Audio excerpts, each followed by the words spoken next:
And good morning, good morning, good morning. It is Thursday. It is January the 5th. Wow, what a week. This first week of 2023 and everything that is happening on Capitol Hill. What is next? I tell you, what is next? Well, I tell you what, I am so grateful to have this podcast. I'm Mel, and this is Common Sense America. I'm so glad to come to you this Thursday morning.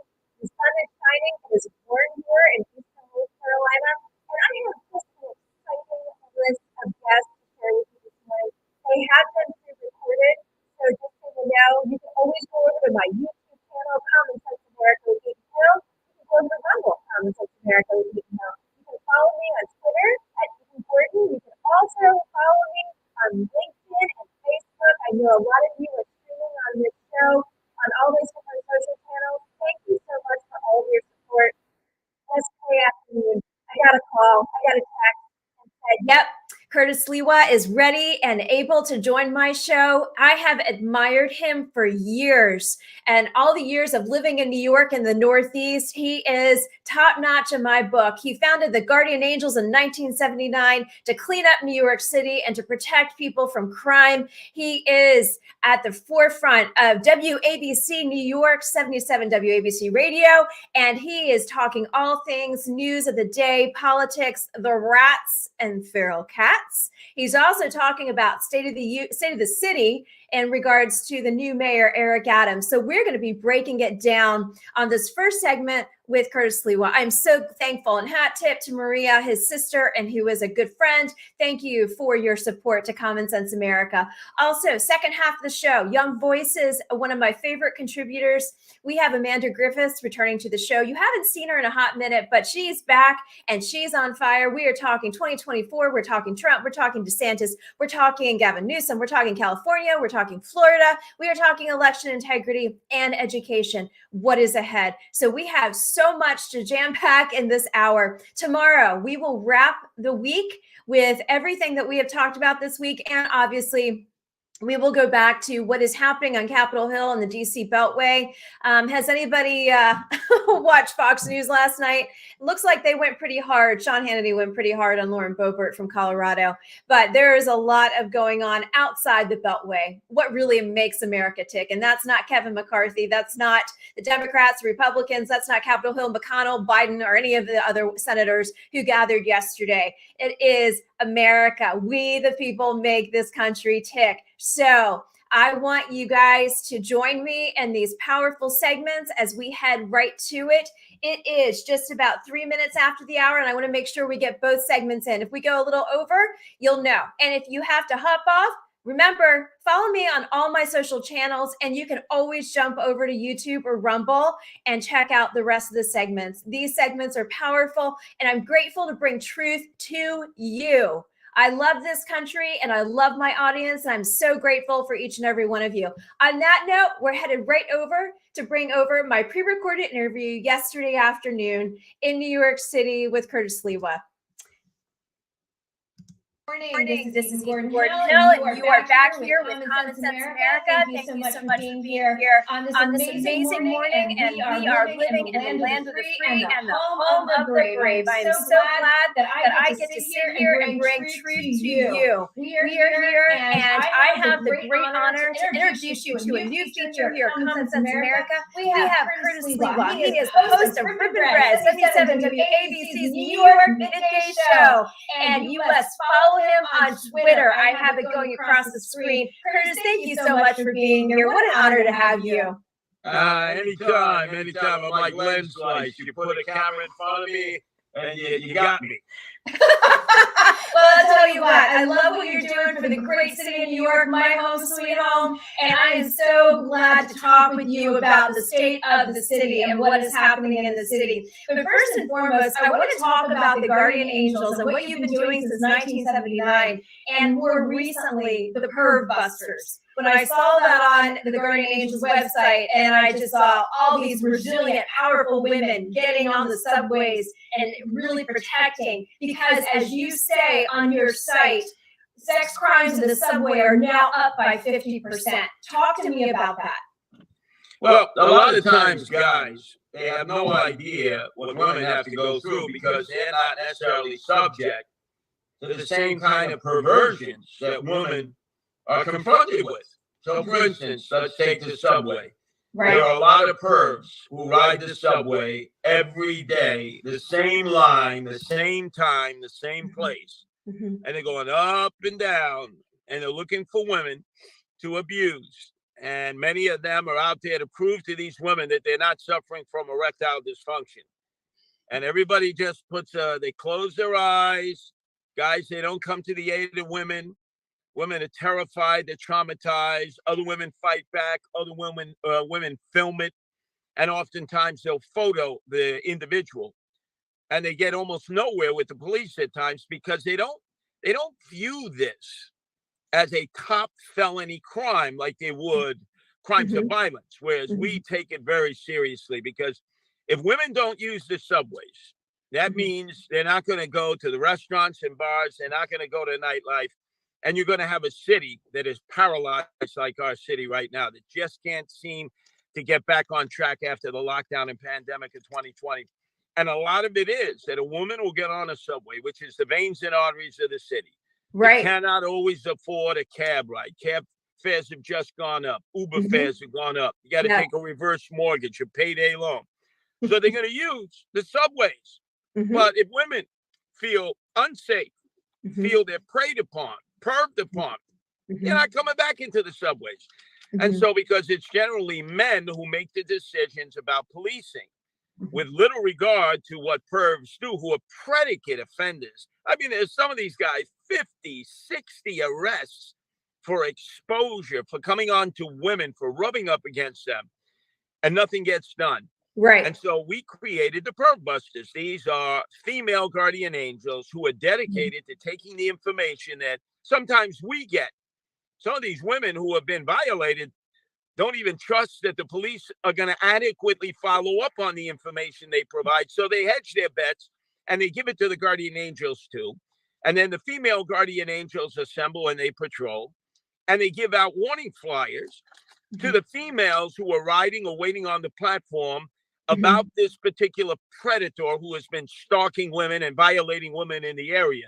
They generally have the picture, whatever information we might have about them. And the women couldn't be more happy that somebody is looking out after them. Meantime, you got cameras everywhere. So the police are dealing with things after the fact. Right. The guardian angels deal with things preemptively. Mm-hmm. And remember, if the women are not safe, they're not coming back to work. 50% of the office buildings are empty Monday through Friday. And nightlife, it's gone downhill. Going to require a lot for it to get back on track. And without the women, there can be no nightlife. I feel like you almost answered my question. I was going to say, are there certain parts of the city that really need the Perv Busters more so than others? When I lived in the city, I lived in I called it Middle Earth, Middle Village, Queens. And then I lived on the Upper West Side and the Upper East Side. And, I felt very safe in those parts of town. And then I would go down to the Bowery and work at the Bowery Mission. And then I would be over by some of the news studios and felt very safe. But that was in 2010 and 2011. So, going off of that, and as I traveled back and forth to the city for work. So I wanted to go to the city for the holidays. And, my mother, who raised me in the city, she's like, I don't want to go into the city anymore. I said, why? She said, it's unsafe. And I said, you know what? I want to get around this mentality. So let me ask you this. For travelers, for out-of-towners, or for those who have lived in that city, breathed that city, and still love that city, what do you say to us? And for me, as I have to come into the city for work, are there certain spots that are safer than others? And do I just give you a call or, the Perv Busters and say, hey, I'm coming to the city and this is where I got to go? No, unfortunately, we don't offer that kind of service. That would be more like a private security service. Yeah. What you have to do based on the reality of crime in the subways, crime in the streets, knowing that women are most often the primary target of thugs, of thugettes, of pervs, of sexual assaulters, more so than men, is you have to restrict your travel. Not eliminate it, restrict it. So, for instance, if you're coming in, What are the hours? You travel in the wee hours of the morning, you're subjecting yourself to more potential victimization. If you're going to ride in a train, don't ride in the last car. Don't ride in the first car. Try to ride where the conductor is in the middle, although that may be difficult to do. And most importantly, do not start fidgeting around with your phone. Take the earbuds out. Be alert, because there are things that can be taking place that you won't be privy to because you're in your own little cone. Right. And you can't afford to do that. Now, a few years ago, you could. Right. When Giuliani was mayor, when Bloomberg was mayor, and the city was relatively safe, you could. But the moment de Blasio became the mayor and now Eric Adams, the swagger man with no plan, no, you have to take additional precautions. You have to travel. There's no doubt about it. The most affordable way and the quickest way are the subways or the buses. Right. But it's also the venues that generally you could end up, if not being violated or not having crime committed against you, you'll be so traumatized, you never want to come back again. Yeah, agreed. Well, let's talk about Eric Adams. Let's talk about de Blasio and everything that happened during that administration and what's happening with the Adams administration, knowing that the State of the City is coming up January 26th, I believe, posted on his Twitter account. What are you, I listened to you on WABC and heard the rats and the rats and the rats and what is happening. And, I sat there and chuckled to myself because living in New York, I felt like the rats were my neighbors more than my neighbors. And so I sit there and say, I was chuckling ahead and I thought, you know what? And then he's talking about the rats that are taking over Brooklyn. But I thought politically and looking what's happening on Capitol Hill right now, as I'm sitting here watching the House floor, there's a lot of rats around there too. You can take it out as however you'd like to take it. So talk to me about the state of the city from the law enforcement standpoint, from the crime standpoint, and what is on the horizon to get the city out of this COVID, mentality, and where can we get the city back to what it was or even better? Well, this is the biggest problem. The biggest problem is there's not going to be enough money this time around to do all the things that Eric Adams would like to do, nor will there be enough money in the state. Kathy Hochul is looking at a $16 billion debt. Eric Adams is facing a $10 billion debt, and they can't print up any more money in Washington. There's no more stimulus dollars. So reality is settling in. When it comes to public safety, because Eric Adams said he was going to be the law and order mayor, we have 34,000 police officers, down from 38,000. We're at a dangerous level. There's continued retirements, early retirements, and various municipal police forces are recruiting some of the men and women who have like 3 years of experience. So we've already invested in the development of police, about 100,000 per cadet to recruit them, to vet them, to train them, to graduate them. And then the first 3 years, they're developing their experience. And then other municipal police departments are swooping in and recruiting them away. So now Eric Adams does not have the troops to be able to enforce public safety. Right now, they're on a schedule of overtime in the subways, along with the state subsidizing it. That's going to end the beginning of the year. So that's problem number one. Problem number two, we have these migrants flooding in. Right. And we're having to take from American homeless, Americans who are poor and impoverished. We're going to have to take off of their plate. We're going to have to take shelter away from them in order to give shelter to those who don't have to be here. They're here because they have an opportunity to come. If I were them, I'd be here too. But the mayor has initially welcomed them with open arms. And they saw that on television. And so now everybody wants to come to Nueva York. Now he's saying the inn is full. The damage is done. And so we have 50,000 migrants, and every day more are pouring in. And we don't have the money to take care of them. And so who's going to end up having this be sacrificed in the process is regular Americans who are down on their luck or are poor and impoverished. So Eric Adams is facing a number of problems in which he doesn't have the money to deal with it. He doesn't know how to deal with it without the money. Most politicians don't. Right. And we're in for a tailspin now. It's going to get worse before it gets better. But neither the governor or the mayor have addressed that issue, although the mayor has hinted at it. in the beginning of the year, I'm not going to have the kind of budget that I had last year. Well, guess what?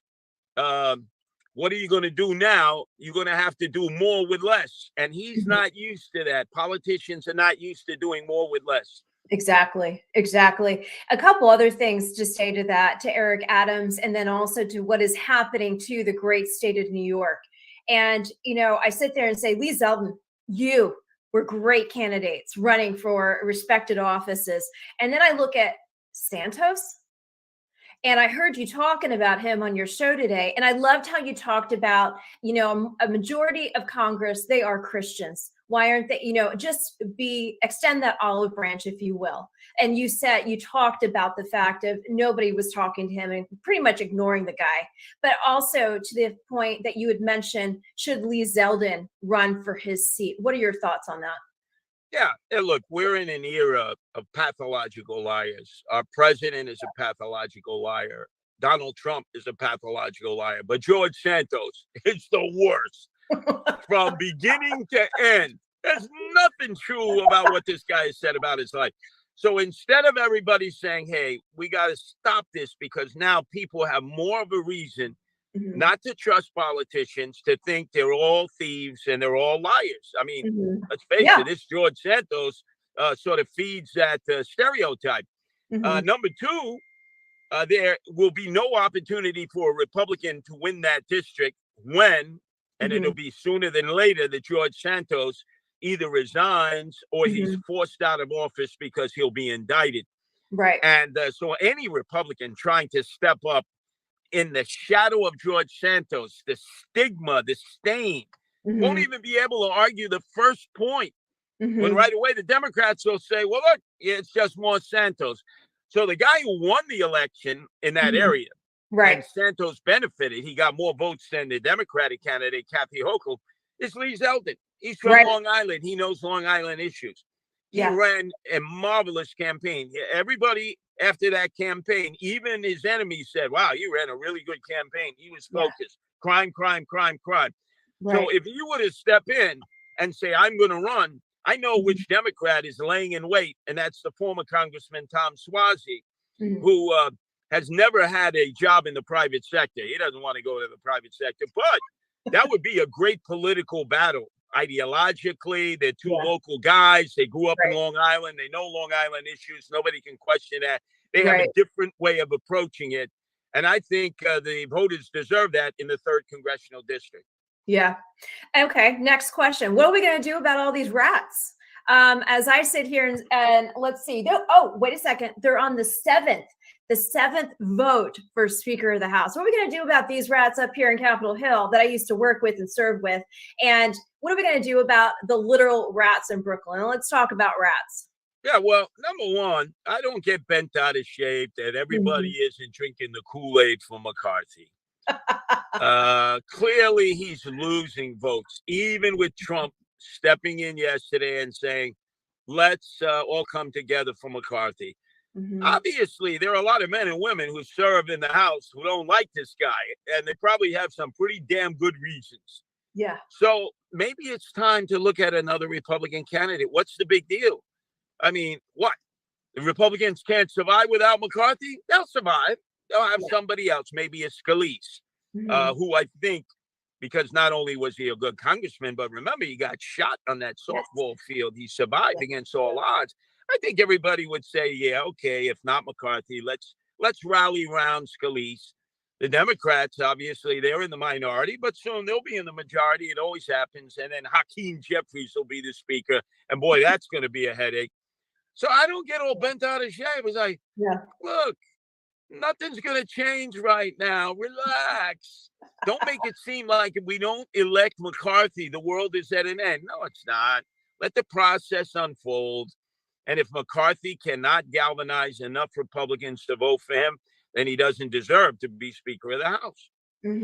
I think there's too many McCarthy, McDaniel, McConnell. I think there's too many of those. I think we just need, having served for 20 years on Capitol Hill and working under the Trump administration, we just need new blood. We do need seasoned blood, but I do also agree with term limits. And I want, And I had said on my show earlier this week, I just want to see them grow up a little bit. I have the respect for the body of what is happening, but I would just like to see some intelligence, and we the people put them there. We the people believe in them, and that's why we put them there. But please act appropriately. Act Yeah, above your growth. I think it starts at the top and then it's Yeah. a trickle down. We have the Yeah. president again today will be at West Virginia preaching bipartisanship, just like he did as an inaugural last year, and it lasted all of 1 second. Exactly. Donald Trump, Exactly. Donald Trump has never believed in bipartisanship. So my view is out with the old, in with the new. New group of candidates, Democrats, Republicans. Obviously, DeSantis has his following, but maybe Yeah, he he does. can't stand up to the primary process. Let the process continue. I don't want to redo the election of 2020. Yes. Trump can't seem to escape that, and Joe Biden is impaired. Yeah. This guy tells a story a week that's completely manufactured. And then when confronted, never apologize. Like, yeah, that was a lie. I mean, I'm done with these guys. Right. It's time that we move on. Yeah. It's time for new leadership. It's time for a new generation. Yes. I'm a baby boomer. They're baby boomers. It's time for them to move aside. Yeah. Thank you. Thank you for that, because I really respect and admire how you ran your campaign. And it is all about new leadership and what is ahead. Talk to me about, I know that we are just in the beginning of this new mayor and his administration, but talk to me about your visions for the city of New York with obviously your radio show with Guardian Angels. What else do you have on the forefront? What can my viewers who are getting to know you from this standpoint just know? How can they get involved? How can they support what is coming down the pike, and what is your vision for the city of New York? Well, number one, as it was in the campaign against Eric Adams that I lost fair and square, my belief is we got to improve, not move, because the exodus continues, an unprecedented evacuation of New York State, the number one state losing population. Number two is California. And we see where they're going. People are going to Virginia, North Carolina, South Carolina, Georgia, especially Florida. Yeah, we're Texas, right here in Tennessee. we're right here in North Carolina. And my husband's retired veteran.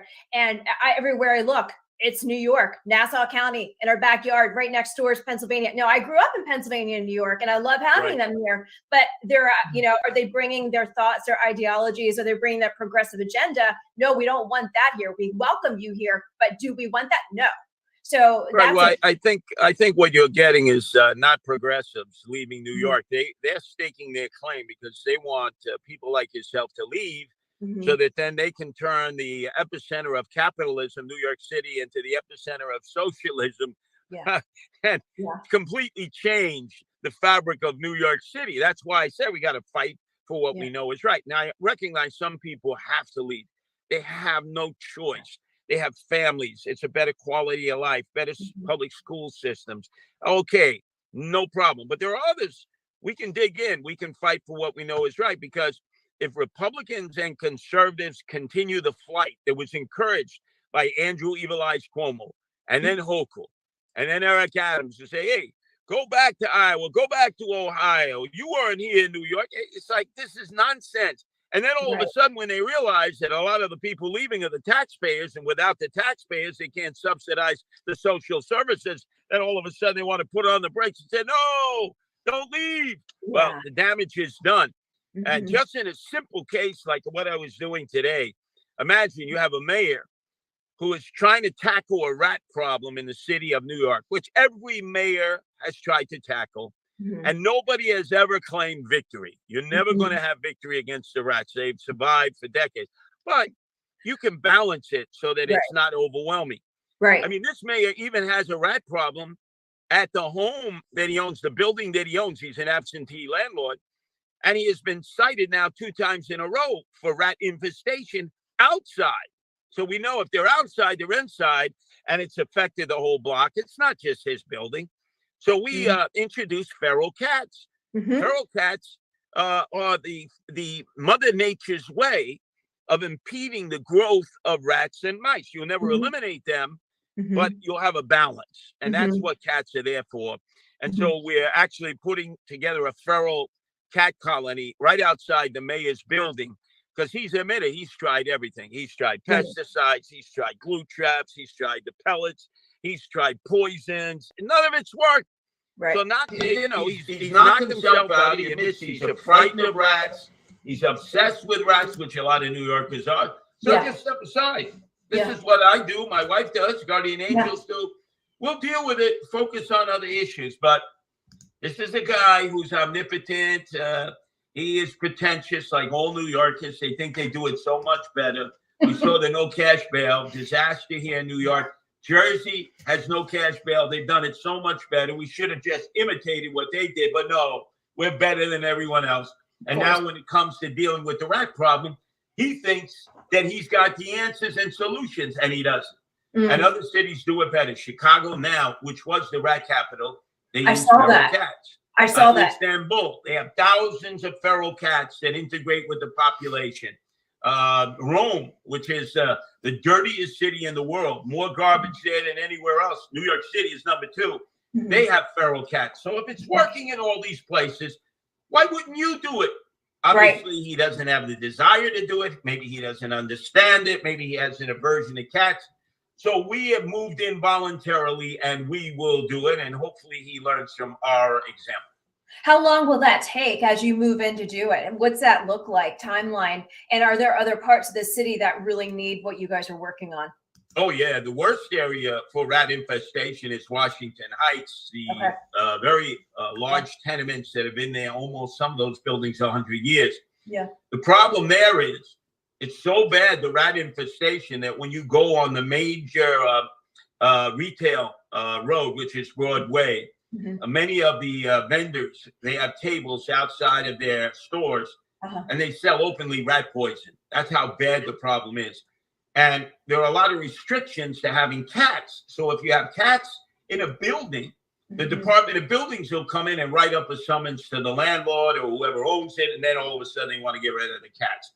If they go into a grocery store, bodega, or a supermarket or a cafe, and there's a cat in there, what you call a bodega cat, they'll give them a $300 ticket. They should be encouraging this, not discouraging it, because the other measures have not worked. So it's basic common sense. Right. I understand they're not going to know how this works because they've never lived it. I and my wife and other members of the Guardian Angel Animal Protection Division, they deal with it. There are other, mostly women, not limited to women, but men who manage feral cat colonies all throughout the 5 boroughs of New York City. Oh, wow. And they have far less rats and mice than other residents. So now is the time. And we can do it at no cost to the taxpayers. Plus, he's looking for a rat czar, wants to pay them money.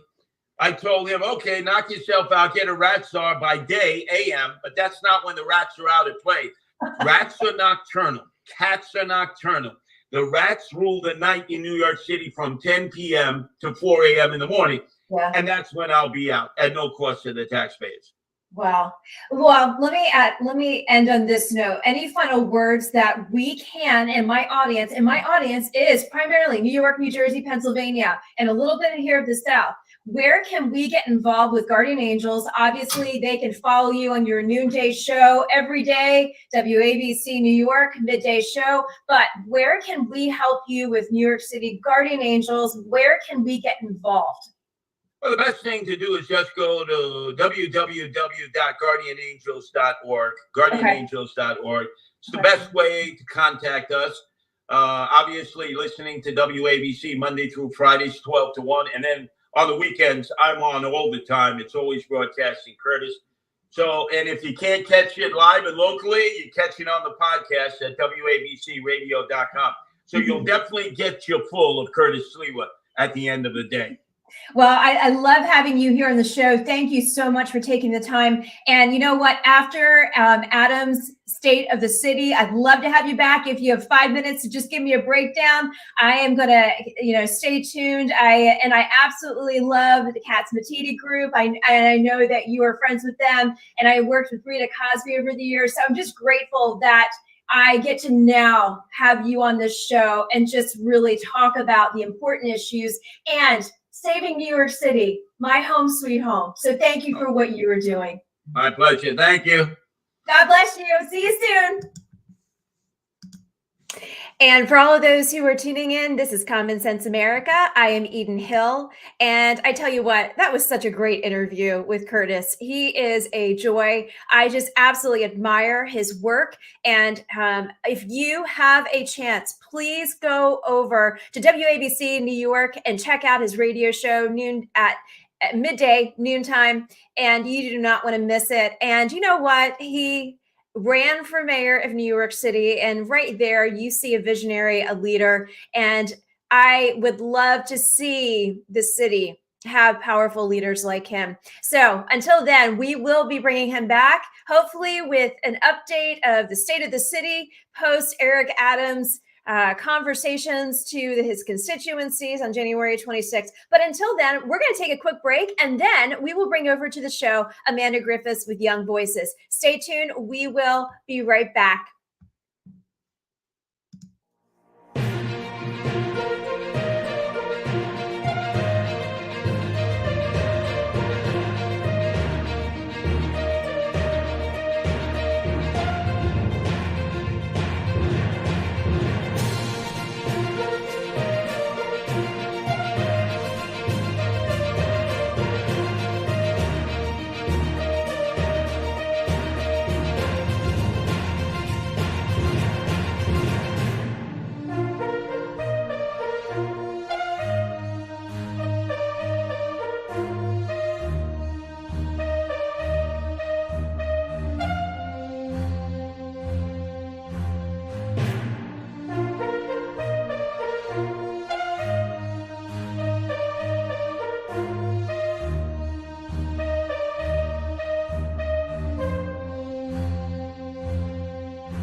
To bring back to our show Amanda Griffiths. She is a contributor and woman extraordinaire with Young Voices.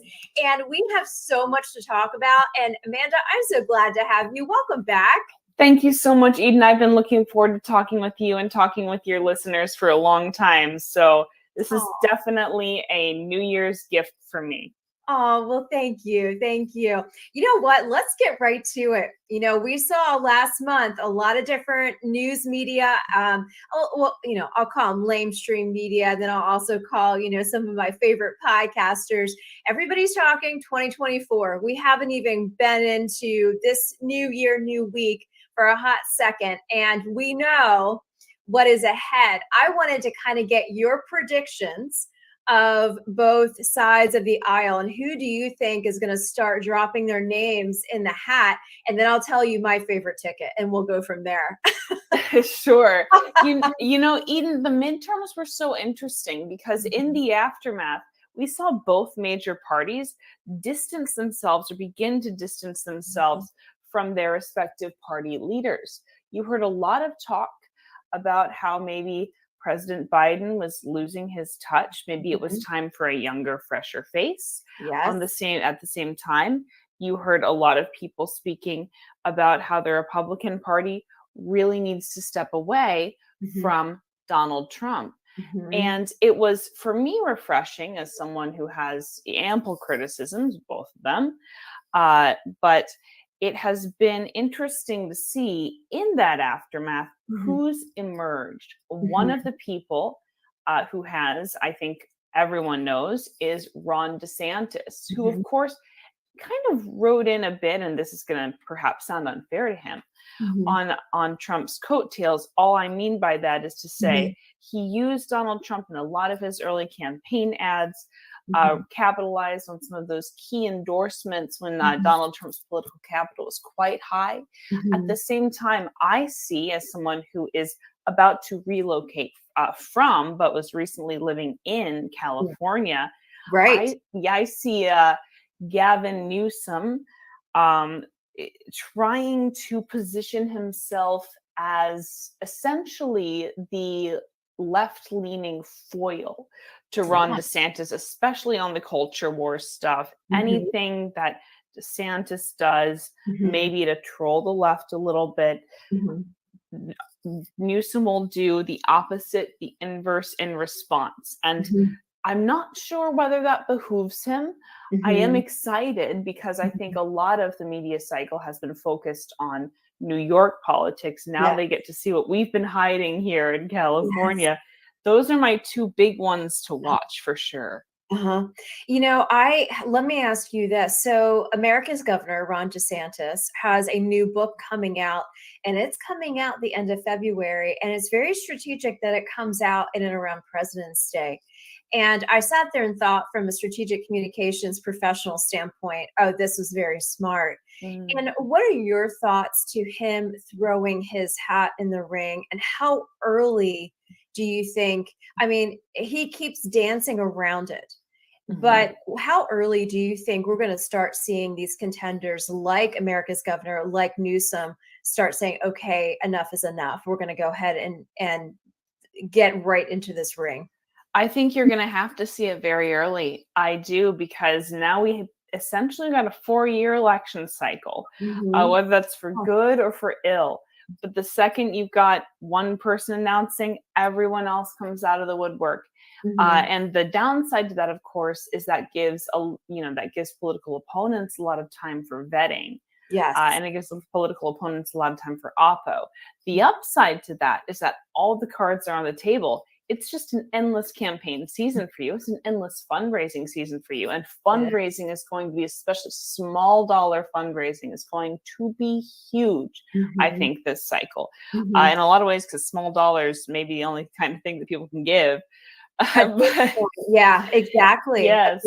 Agreed. Yes. Let me ask you this. So we see the big name contenders, but do you think, in your opinion, Trump was a bit premature in announcing end of last year and then coming out with his superhero card collection? His strat comms does not make any sense to me. And I respect the man because he was my previous boss. But some of the moves that they are currently making from the homeland of Mar-a-Lago do not make sense to me. I'm not sure what President Trump's legal team looks like. It doesn't seem to be giving him very good counsel. Stratcom, as you mentioned, is not strategic communications, not really. I'm not sure what people he has there.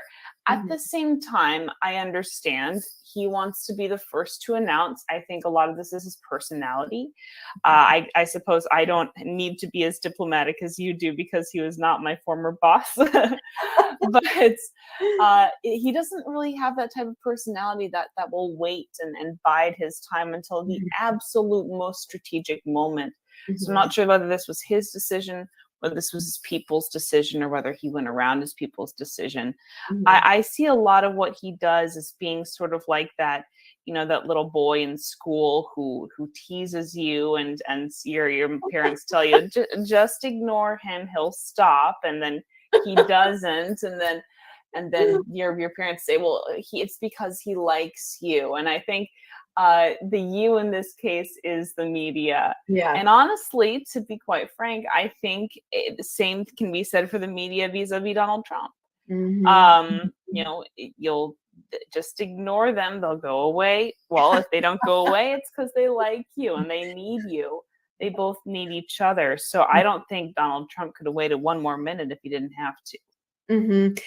Let me lead into this. I know we're going to be talking all things and really jazzing up this news cycle today, but let me talk to election integrity. I know you had written an article last month about election integrity in Real Clear. Was it Real Clear Politics? I believe. Real Clear Policy. Yes. Okay. And we need to address the real barriers to election integrity. And you wrote this last month, but it is not going away. And, I sit here and say, I don't know if you knew I had run for elected office. Yes. And, I uncovered a lot of election integrity issues in the state of North Carolina. Mm. And, North Carolina is a battleground state when it comes to presidential. So my question to you is, if for the moms, the dads, for the new voters for this coming year going into a presidential election season, from the election integrity standpoint, and all of us sitting at our kitchen table discussions saying, okay, enough is enough. We're going to be hearing presidential for the next 12 months. We're going to be hearing all of this stuff. It's going to be exhausting nonstop. But what do you say to them and say, my vote doesn't matter? Does the election integrity issues across this nation trickling through all these different states, does my vote really matter? And to the layman out there, do I even bother listening to the media because they're going to tell me a lie anyway? There's all these questions out there for the truck drivers, for the mom and pop shops, for the small businesses. And, even for myself, who said, oh my gosh, it is literally in my face, hence why this podcast was started, because there was so much lying and manipulation and money laundering in even a local district for a state house seat. You kind of sit there and say, well, so where is the election integrity going to be? Sure. And Eden, I remember you talking about how you ran for office, and you did it right. You went door to door. I remember you're one of the few who still does, and you heard about the real issues, the issues that are being talked about around the kitchen table. And it's never good. And in a place like America, especially, to have people talking about election integrity and does their vote matter. Now, what I try to address is that the left and the right, broadly speaking, do highlight issues that come up around election integrity. Right. The right has raised issues with the balloting in Arizona. Right. Why does it take so long? In California, it takes ages, I think, because everyone just expects the Democrat to win. But in Arizona, it's a little bit more touch and go. Right. They're still counting votes. When you have these glitches with voting machines, I understand. I'm terrible with technology, so I can't blame anyone. But these are the sorts of things these are the kinks that need to be worked out so that people do feel confident as Americans going to the polls and having their voices heard. Similarly, wondering whether you're going to be able to cast a ballot, right? As the left often points out, it happens in certain districts. That's an issue too.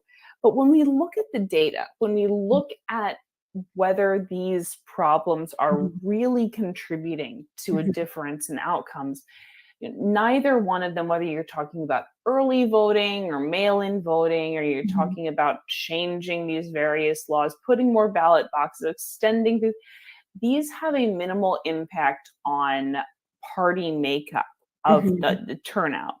What we need to be talking about is something that you just mentioned, which is the fact that people, the incumbents and the incumbent parties, will try to bar smaller contenders and other people from coming in and joining the fray. Now, that is critical to pluralism, which last I checked was critical to democracy, which is something that both Republicans and Democrats, I feel like I'm both sidesing, but it's true.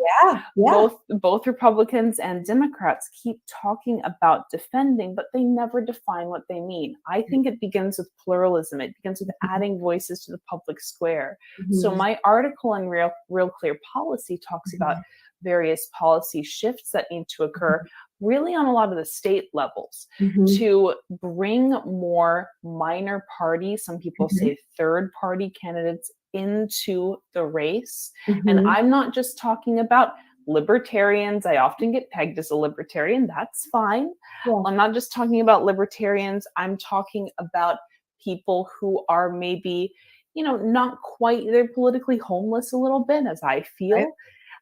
People who are even democratic socialists, people who are Green Party, when you're labeling everyone as an independent to get on the ballot, well, that means something very different between Justin Amash, the independent, and Jill Stein, the independent, and Bernie Sanders, the independent. They're not all the same. Exactly. So, there are so many issues that pertain to minor party access that just are designed to keep a two-party system in play. And minor parties play a critical role as a stress test on democracy, as we recently saw in Georgia. Yes. That whole situation in Georgia, I listened to a lot of people's commentary on it. At the end of the day, you can hear from both sides of the aisle. You could hear both candidates. I'm going to be honest with you. Neither one of them, I thought, were good enough to be an United States senator, similar to Fetterman.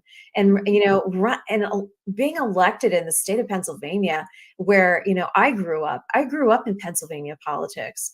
And yeah, it was nasty. And I saw things happening, but oh my gosh, okay, if we're going to label things, you see a man who unfortunately has major health issues and shows up like he just came from a football game. That's not going to roll in the United States Senate. And I go right back to listening and not just watching the commentary from Georgia. I didn't hear anything from either side that said that's going to be the next senator from Georgia. And, I think that's another issue.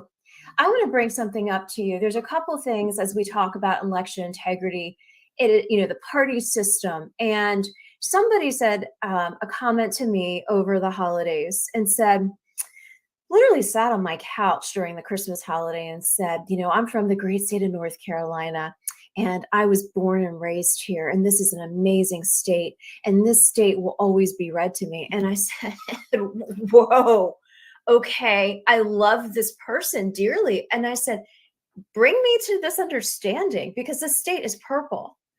And this person said to me, well, we have a Republican legislature. We have a Republican lieutenant governor. We have a Republican court system.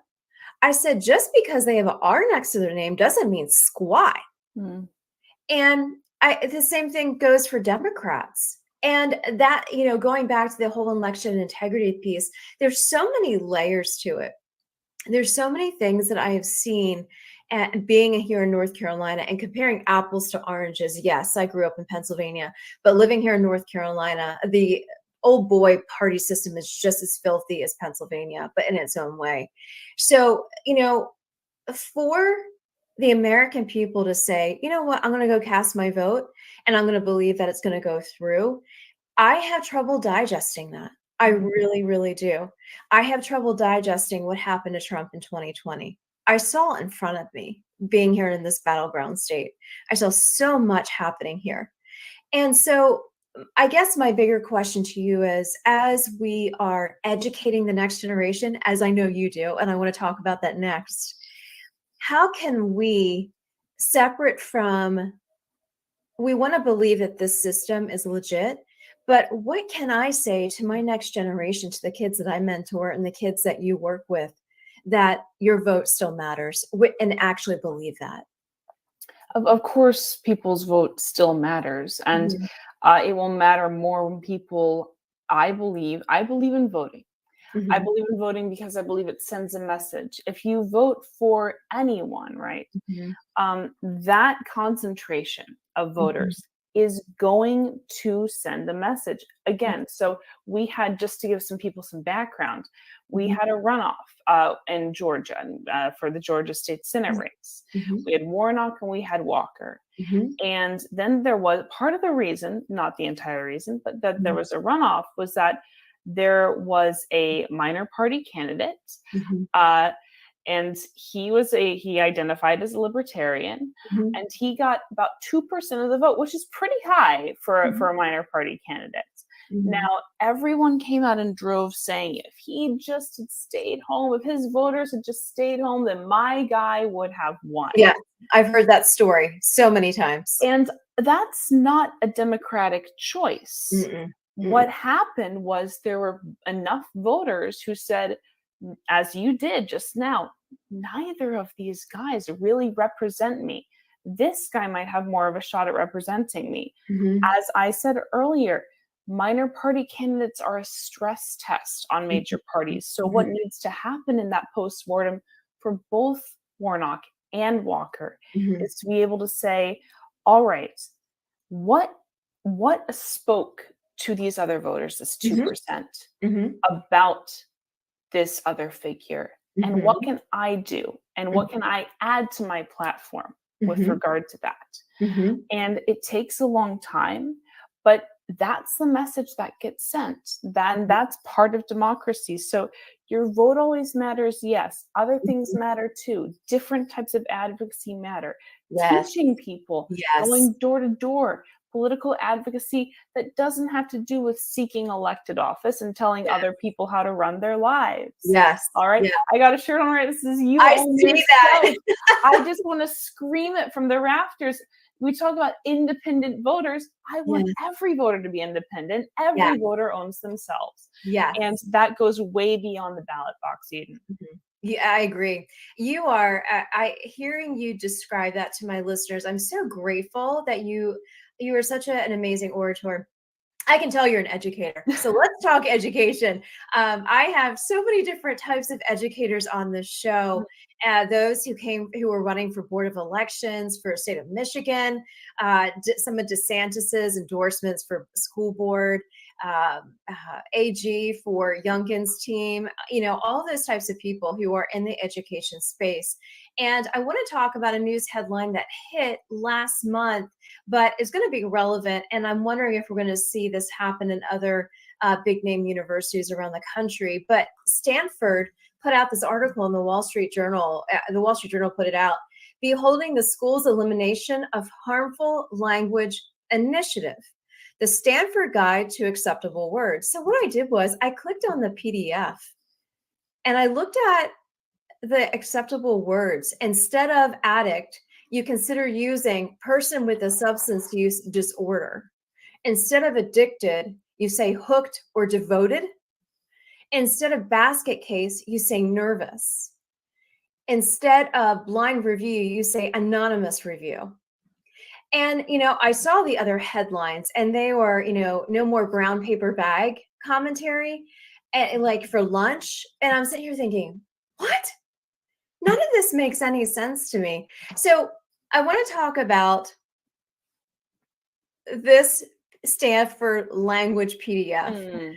Do you think with and I want you to give our audience the background of where you've been working and where you're headed and some of the things that you came up against in the state of California.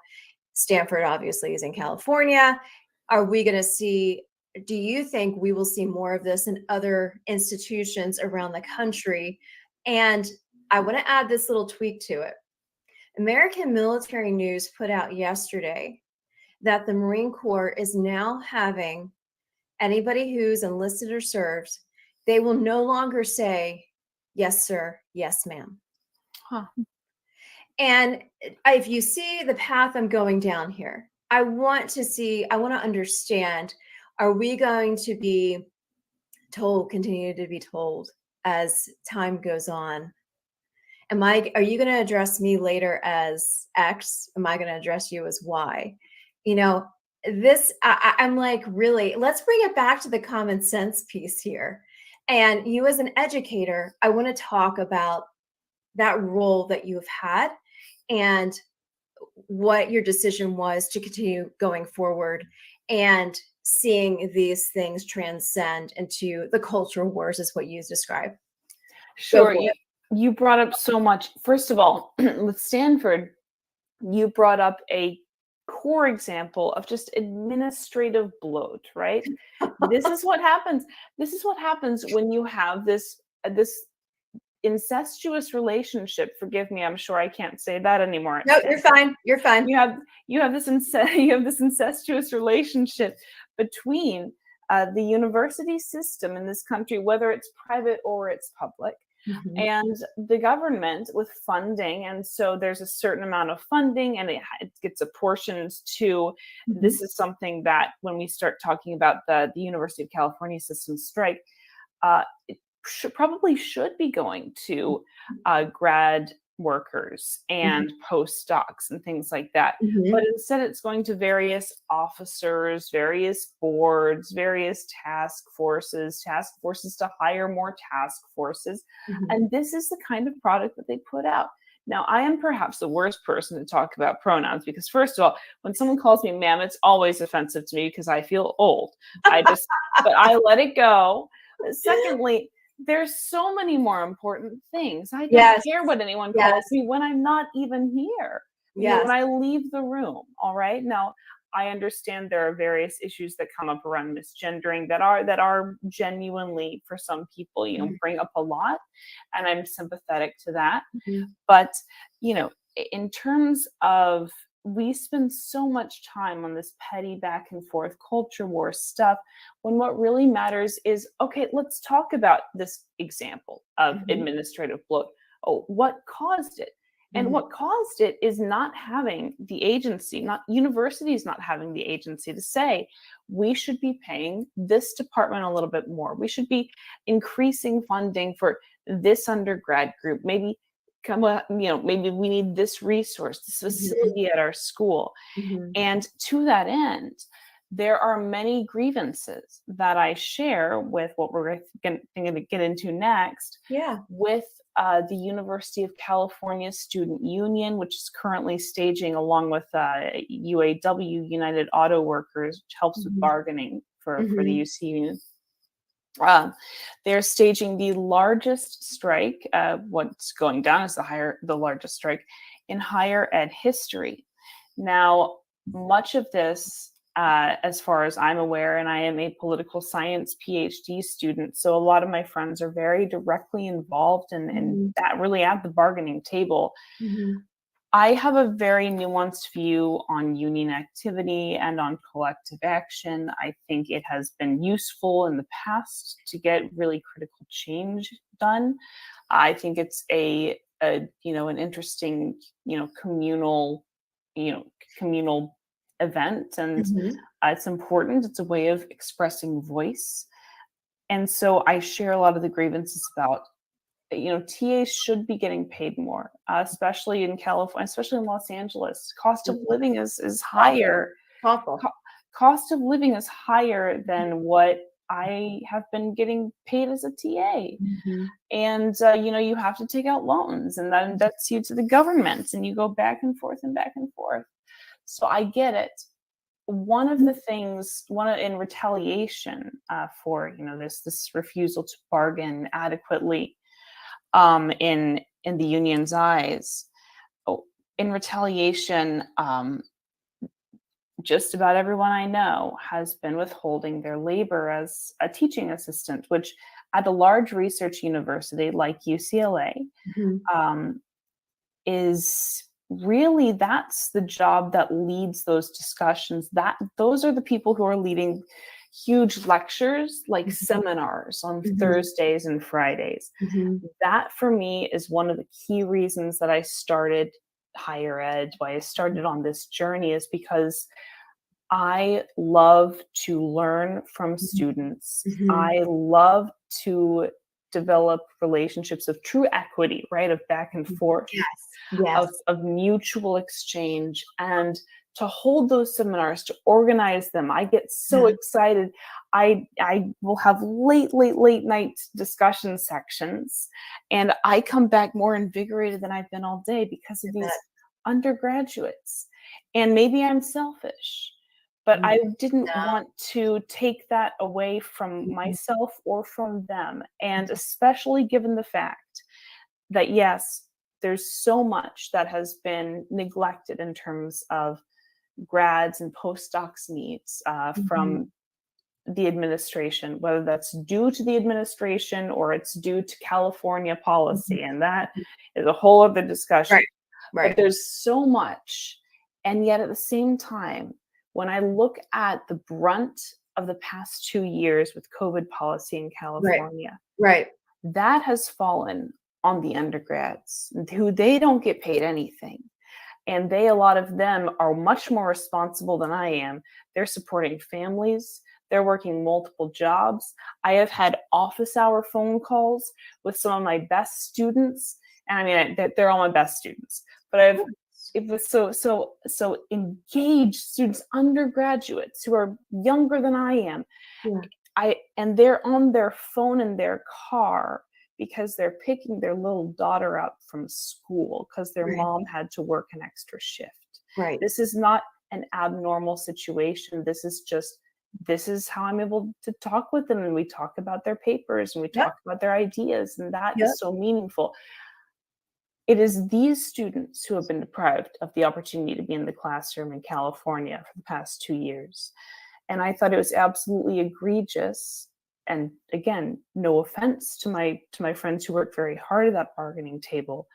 I thought it was egregious to even consider, for me personally, taking away even another quarter or 2 weeks Mhm. of true academic experience, when for some of them, this might have been the first full quarter that they were really on campus and making Mm. these critical relationships with professors. That falls to me as a teaching Right. assistant for a lecture level class. Right. So this, it's been rough to say the least, Yeah. to be trying to look at both sides and kind of hold both there. Yeah. Yeah. Let me ask you this, as you have gone through so much and you've seen so much, and I think for a lot of those who tune in, I don't think they can even wrap their brain around some of the things that you have personally firsthand experienced because of what COVID did during that time period and how it was handled by the state of California. If you want to put apples to oranges, you do the Newsom to the DeSantis, you got, freedom, and then you have, and I've heard Newsom say many times, "What is freedom?" And but then I say, and I look at you, what you have done, what you continue to do, what you continue to do for your students, and just your compassion, your love of education, your love of teaching, and like you said, that equal equity between you and the students, it speaks volumes.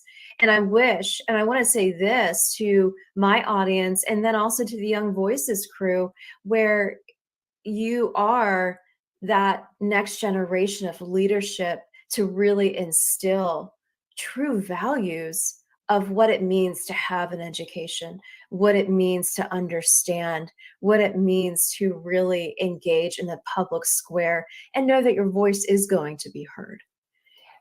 Yes, even so when I was an undergraduate, I Mhm. was studying acting and I was modeling also in Los Angeles, and I was having a lot of fun.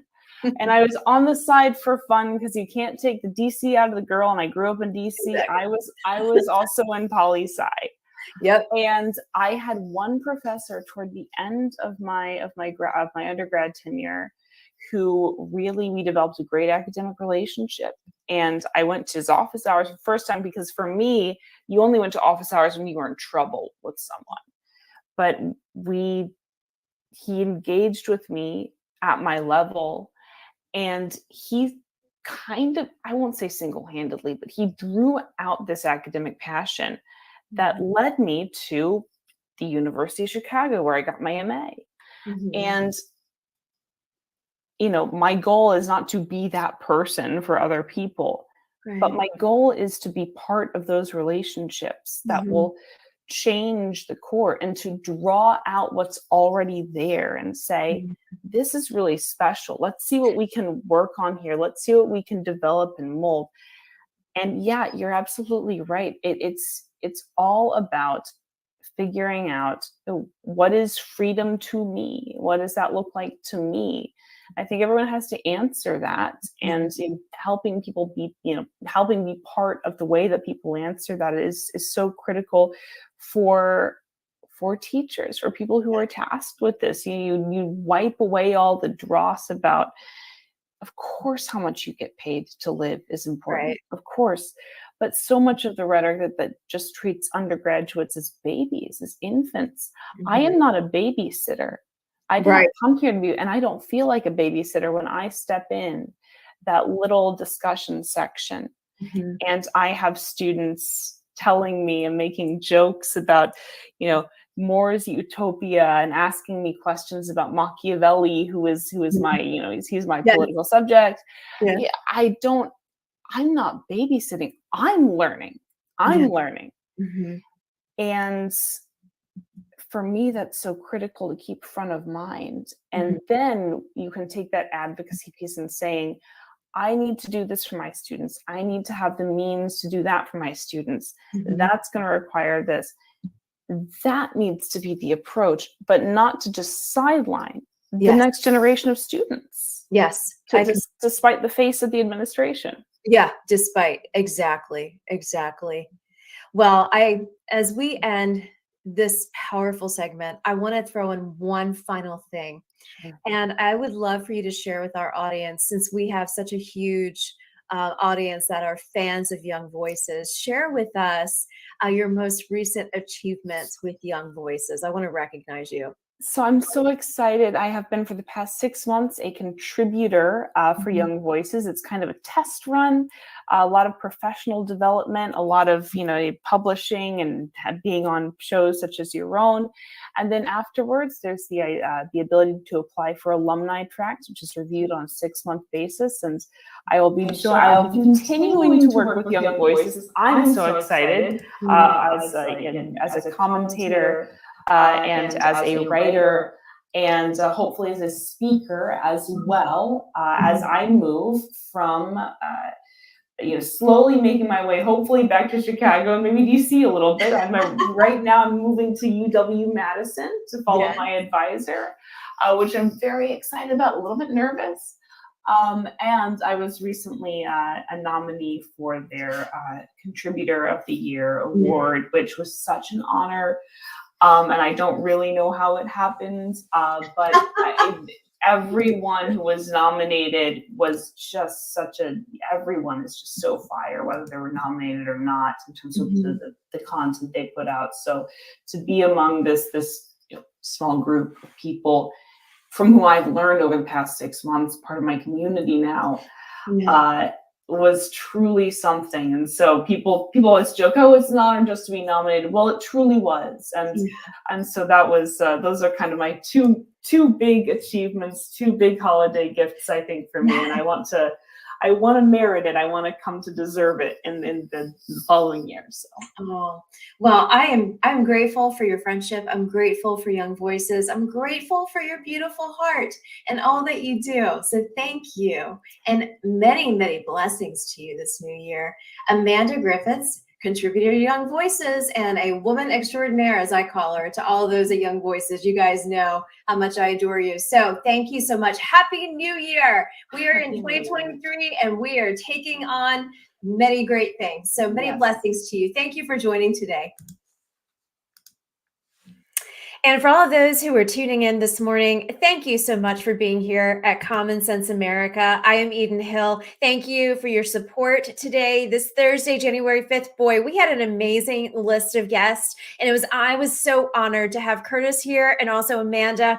And I am just proud of the work that we are doing here and the truth that we are raising here at Common Sense America. So to all of my audience out there on YouTube, on Twitter, on LinkedIn, on all the social channels, thank you so much for being here this morning. And for all of your comments and encouragement on Facebook and on Instagram last evening as I was posting, as dreams do come true. And I am so grateful for that. And I'm so grateful for all the women of faith who are in my corner. And so thank you to each and every one of you to making dreams come true. On that note, tomorrow, Friday, January the 6th, oh my gosh, I can't believe it. We are already headed into the second week of January. Tomorrow, January 6th, we're going to be wrapping up this amazing week and talking about what is to come, talking about next week and brand new guests coming to the show. I can't wait for you to meet them. Until then, be strong, be courageous, have a great day. And don't forget to tune in to WABC 77 Radio with Curtis Lewa at noon today, weekdays. Make sure you tune in and hear in his weekly and daily updates on what is happening in the city of New York and what is happening in and around the country. You don't want to miss it. WABC New York. Make sure you tune in. All right. Until then, see you tomorrow.